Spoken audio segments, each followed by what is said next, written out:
안녕하십니까, 강철의 산악인입니다.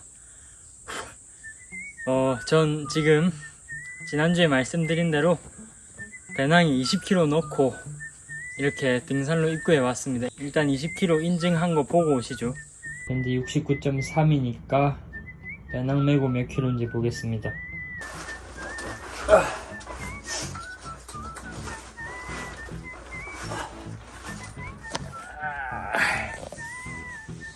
자,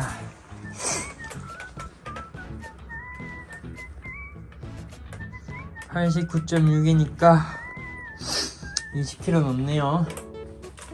네, 일단 이렇게 집에 있는 백패킹 용품을 다 때려 박아도 14kg가 나옵니다.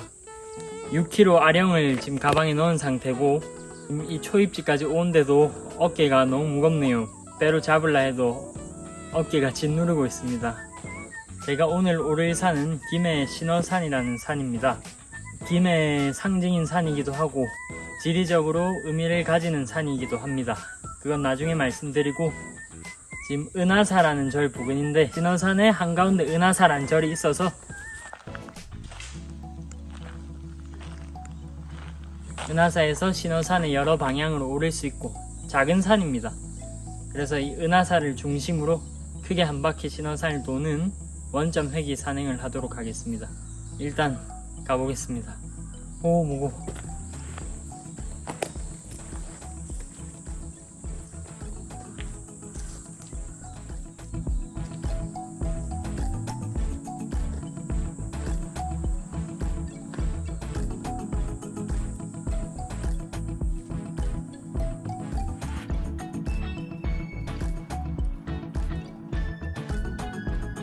솔직히 헬스장 좀 다녀보신 분들은 알겠지만 20kg란 무게는 가지고 노는 무게입니다. 헬스에서 훈련을 할 때는. 와, 그런데 이 20kg란 게 등에 딱 얹어지니까 스쿼트 할 때 그런 느낌이 아니라 뭐 삶의 무게가 느껴진다 해야 되나? 뭐 그 정도로 비유할 수 있을 것 같네요. 그런데 제가 누굽니까? 강철의 산악인 아니겠습니까? 즐겨야죠. 이왕 왔으면 즐기면서 갑니다. 힘들다고 찡찡거릴 세월이 없습니다. 아까워.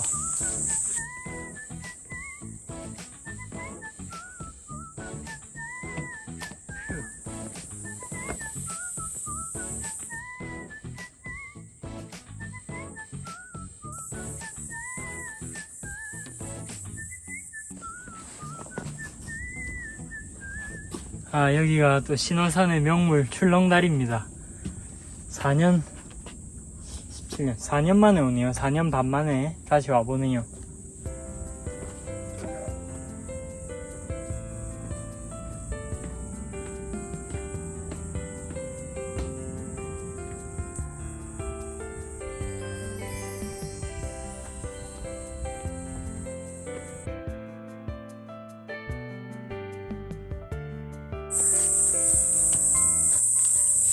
낭남정맥 자원실태 변화조사.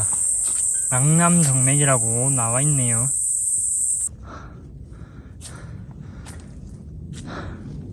저는 전진함에서 왔고 신어산 정상 200m 남았네요. 고!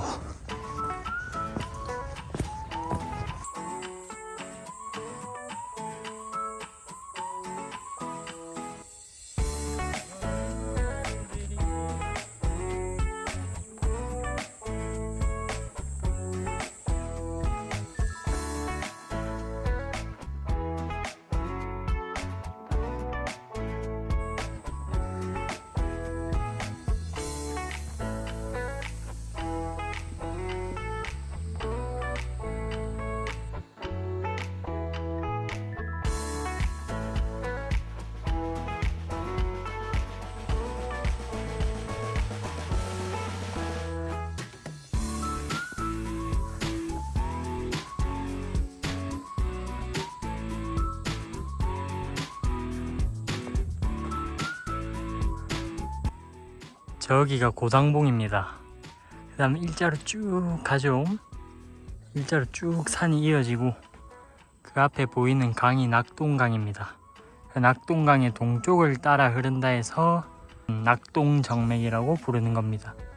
저 낙동정맥을 쭉 따라가면은 태백산 부근으로 가서 백두대간에 합류해서 백두산까지 바로 갈 수 있다, 이런 말이 되겠습니다. 배낭이 무거워지니까 배낭을 메고 벗을 때가 중요하다는 것을 깨닫게 됩니다. 5년 전에 처음 산에 다닐 때 아빠한테 배웠는데 잘하고 있나 모르겠네요.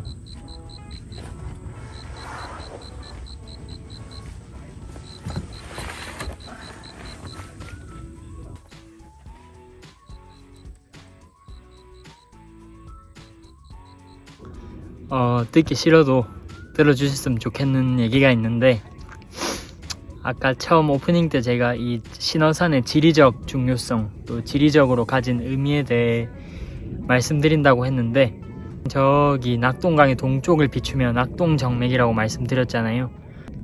그런데 제가 지금 와 있는 이 신어산은 낙남정맥입니다. 낙동강의 남쪽으로 흐르는 정맥 산줄기라 해서 낙남정맥이라 부르고, 이 낙남정맥은 백두대간의 끝인 지리산에서 출발합니다. 그 제가 올린 지리산 종주 2편의 영상에서 맨날 막 이제 세석 에피소드에 다가가고 있습니다, 절반쯤 왔네요. 그 촬영을 하는 곳이 지리산 영신봉이라는 봉우리입니다.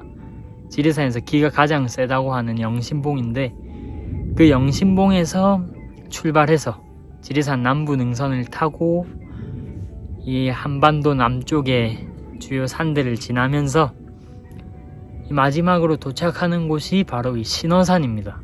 정확히 말씀드리면 조금 더 가서 동신어산이라는 곳에서 낙동강으로 침몰하지만, 크게 봤을 때 마지막 상군이 이 신어산이라 볼 수 있습니다.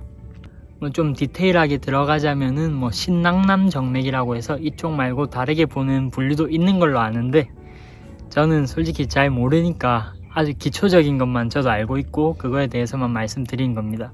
그러니까 한반도의 주춧돌이 되는 낙남의 마지막 부분이라는 지리적 의미를 가진다고 개인적으로 생각이 되고, 이 배낭을 너무 매갖고 승모근이 펌핑 됐네요. 아주 마음에 듭니다. 자, 오늘 식사는 밥, 스팸, 김치찌개, 커피입니다. 도시락 잘 안 쌌는데 어머니가 싸주셔서 감사히 잘 먹겠습니다, 엄마.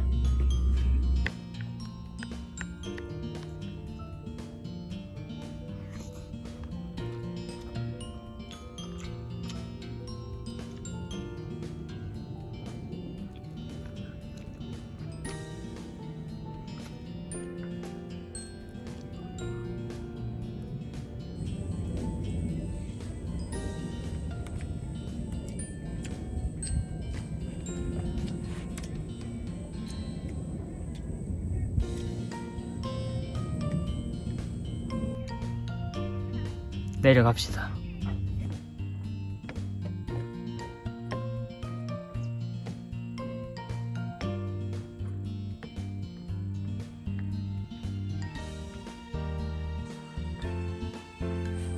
근데 제가 승악산 그리고 또 신어산 이런 작은 산들 올 때만 막 지리적 중요성에 대해 얘기하는데, 그 이유가 설악산, 지리산 이런 데는 이미 엄청 유명하기 때문에 그런 얘기를 하지 않아도 일반인들이 가볼 가치가 충분히 있습니다. 그런데 이런 동네 뒷산을 그냥 동네 뒷산으로만 생각하기보다는 가기 전에 이런 사전조사 검색을 통해 알아보시면서 의미부여라고 하죠. 이 산을 밟으면서 이 산이 어떤 의미가 있는지에 대해 생각해보면 훨씬 더 값진 산행이 되니까, 본인 동네 뒷산에 갈 때 혹시 이 산이 갖고 있는 의미가 있을까, 이런 거에 대해 알아보고 가시면은 더 가치가 있기 때문에 제가 이런 작은 산 올 때마다 설명을 드리는 이유입니다. 자, 신어산 정상에서 내려가고 있는데 전진함이 온 방향입니다. 그 영구암 쪽으로 내려가면은 은하사에서 최단거리로 신어산 정상에 오를 수 있는 코스인데, 제가 저 반대편으로도 가봤는데 영구암 쪽으로 안 내려가 봐가지고 최단거리 이 코스로 한번 하산을 하도록 하겠습니다.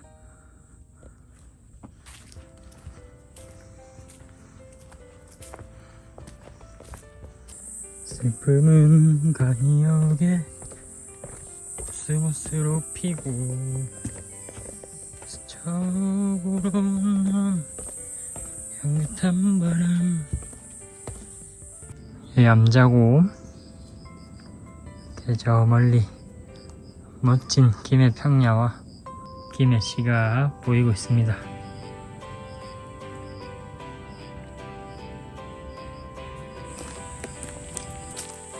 자, 전 이렇게 영구한 방면에서 내려오다가 이제 은하사를 600m 남겨둔 지점에서 임도를 만났습니다. 그래서 이 찻길래를 따라 내려가면 끝이기 때문에 여기서 클로징을 할 건데, 여기서 클로징을 한 이유는 은하사 입구에 가면 사람들이 많은데 전 소심하기 때문에 클로징을 찍을 수가 없습니다. 그래서 여기서 끝내고 이 20km를 메고 훈련하면은 동네 뒷산만 다녀도 강철이 될 것 같다는 생각을 했고, 전 요즘 나태해져 있기 때문에 매번 20km 메고 못 갈 것 같네요. 그래서 또 다음 주엔 다른 지역으로 산행을 가볼까 생각 중이고, 이 백패킹도 계속해서 준비를 잘 하고 있도록 하겠습니다. 그럼 이번 주도 시청해 주셔서 감사하고, 지금까지 강철의 산악인이었습니다. 이상!